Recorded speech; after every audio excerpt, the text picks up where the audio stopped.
कहानियाँ जहाँ मिलते हैं हम स्वयं से और जाने कितनी ही पुरानी बातों से सीख लेते हुए संवारते हैं अपने आने वाले कल को। तो आइए सुनते हैं ऐसी ही एक प्यारी सी मन भाती कहानी जिसका नाम है अनोखा अपनापन। अमित, अरे बाबूजी उठे नहीं क्या अभी तक? टाइम पर दवा नहीं लेने से उनकी तबीयत बिगड़ जाती है। अमित, जरा देखोगे क्या उनके कमरे में जाकर? मैं रोटियां बना रही हूँ, सब्जी भी गैस पे रखी हुई है और तुम्हारा टिफिन भी लगाना है। अभी जागते ही चाय चाहिए होगी उनको, और वो भी सुबह ठीक 7 बजे। अब तो पौने 8 बज रहे हैं।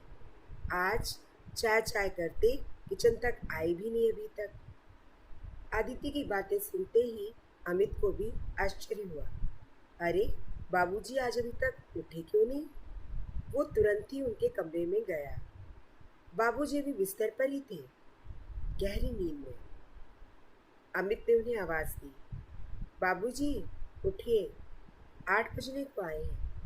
आज चाय नहीं पिएंगे?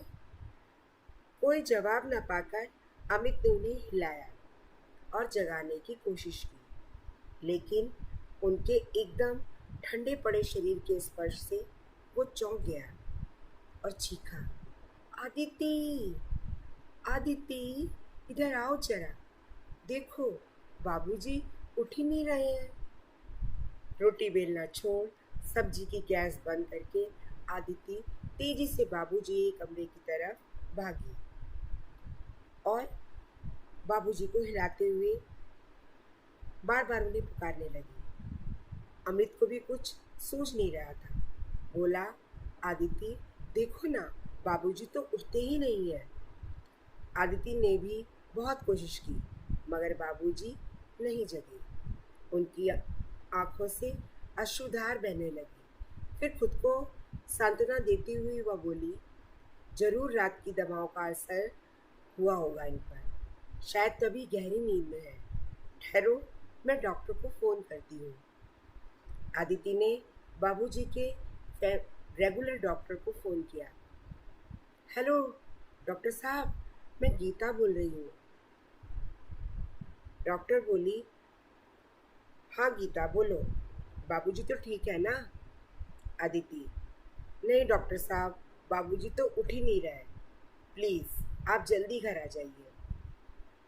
डॉक्टर, हाँ हाँ, मैं आता हूँ अभी। 10 मिनट में डॉक्टर साहब आ गए और बाबूजी को चेक किया।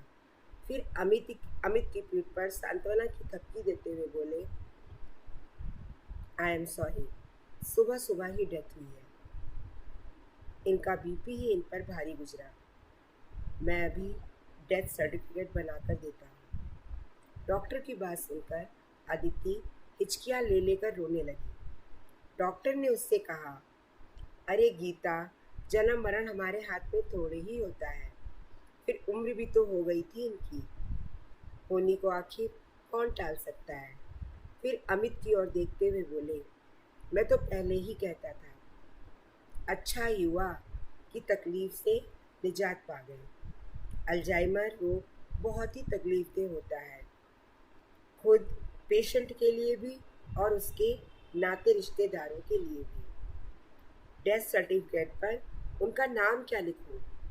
उन्हें चेक करने आता था तो तुम लोग की देखा देखी मैं भी उन्हें बाबूजी ही कहता था। गीता के बाबूजी के रूप में ही जानता हूँ मैं इन्हें। फिर डॉक्टर साहब आगे कहने लगे। थोड़ी देर के लिए अमित और अदिति सकपकाए से एक दूसरे का मुंह देखते रहे। फिर गीता ने ही चुप्पी तोड़ी और डॉक्टर से बोली, डॉक्टर साहब, मेरा नाम गीता नहीं आदिति है। पिछले 10 सालों से मैं बाबूजी के लिए गीता बनी हुई थी। डॉक्टर बोले, क्या मतलब? अदिति, कोई 10 साल पुरानी बात है डॉक्टर साहब। मैं शाम साग भाजी लेने हुए सब्जी मार्केट गई हुई थी। खरीदारी के वक्त जब मार्केट से बाहर आई और किसी खाली रिक्शे की तलाश में इधर उधर देख रही थी, तभी गीता गीता पुकारते हुए एक बुजुर्ग मेरे करीब आ पहुंचे और मेरी बाह पकड़कर मुझसे बोले, गीता, अरे मुझे अपना घर ही नहीं मिल रहा। कब से मैं यहाँ खड़ा हूँ, लेकिन किधर जाऊँ कुछ समझ ही नहीं आ रहा। अच्छा हुआ कि तू मिल गई। चल अब घर चले। बुजुर्ग किसी अच्छे घर से लग रहे थे, देखने में भी और कपड़ों से भी। मेरा हाथ थामे बोलने लगे, गीता चल जल्दी, मुझे बहुत जोर की भूख लगी है। मुझे समझ में नहीं आ रहा था कि मैं क्या करूं, लेकिन उन बुजुर्ग की स्नेहमयी मीठी वाणी सुनकर सोचा कि चलो पहले तो इनको घर ही ले चलती हूँ। कुछ खिलाकर शांति से इनका एड्रेस पूछूंगी। फिर मैं उन्हें अपने घर पर ले आई। घर पहुंचते ही बुजुर्ग बोलने लगे, गीता जल्दी खाना दे, मुझे बहुत भूख लगी है। मैंने जल्दी से थाली में जो कुछ भी घर में उपलब्ध था वो भोजन परोसा।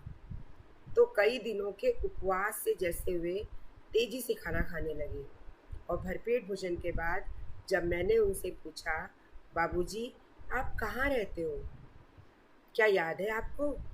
चलिए मैं आपको आपके घर छोड़ाती हूँ। तो वो बुजुर्ग बोले, अरे गीता, यही तो है अपना घर।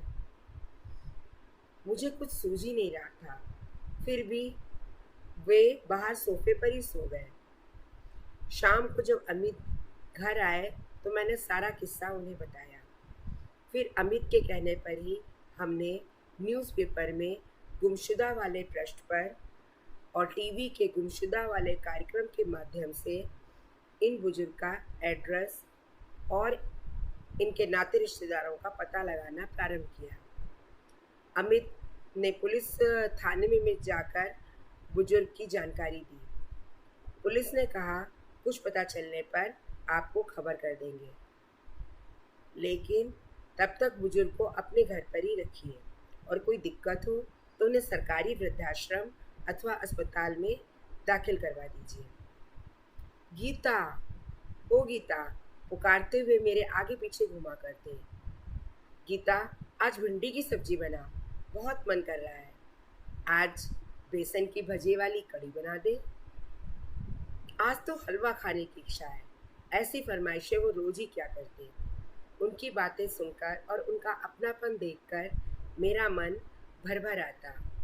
बड़े हक से वो मुझे अपनी हर बात कहते थे, तो मुझे भी बहुत भाता। हफ्ता गुजर गया, लेकिन उनका कुछ भी पता नहीं चला।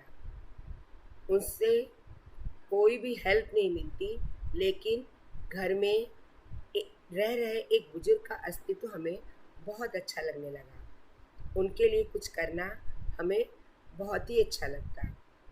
फिर मैंने और अमित ने ही निर्णय लिया कि अब हम उन्हें कहीं नहीं भेजेंगे, अपने घर पर अपने साथ ही रखेंगे। और फिर हमने पुलिस थाने में भी अपने इस निर्णय की सूचना दे दी।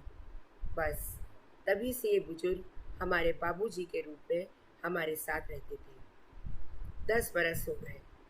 मेरा दूसरा नामकरण गीता हो गया। आज बाबूजी के साथ गीता का भी अस्तित्व समाप्त हो गया। बोलते हुए अदिति की आंखों से झरझर आंसू बहने लगे। अदिति से सारा किस्सा सुनकर डॉक्टर साहब भी निशब्द हो गए। थोड़ी देर बाद बोले, इतने सालों में मुझे कभी भी महसूस ही नहीं हुआ कि ये तुम्हारे पिता नहीं है, बल्कि कोई गैर है। सच कहूँ तो अल्जाइमर बड़ा ही गंभीर रोग है। आजकल वृद्ध लोगों में ये समस्या बढ़ती ही जा रही है। आज के दौर में खुद की औलादें अपने माता पिता को साथ रखना पसंद नहीं कर रही। पैसे प्रॉपर्टी वसूली करके वृद्ध माता पिता की जवाबदारी से मुंह मोड़ लेने का चलन हमारे समाज में बढ़ता ही जा रहा है। दिनों दिन वृद्धाश्रमों में भीड़ बढ़ती ही जा रही है, लेकिन इसी समाज में आप जैसे लोग भी हैं, ये मेरे लिए बेहद आश्चर्य और सुकून का विषय है। फिर डॉक्टर साहब खामोश हो गए और उन्होंने अमिति और आदिति की पीठ पर प्यार और सांत्वना भरी थपकी दी। फिर बाबूजी का डेथ सर्टिफिकेट उन्हें सौंप दिया और डबडबाई आंखों से घर के मुख्य द्वार की ओर बढ़ गए। तो दोस्तों, ये थी हमारी आज की कहानी। कैसी लगी कमेंट बॉक्स में लिखकर अवश्य बताइए।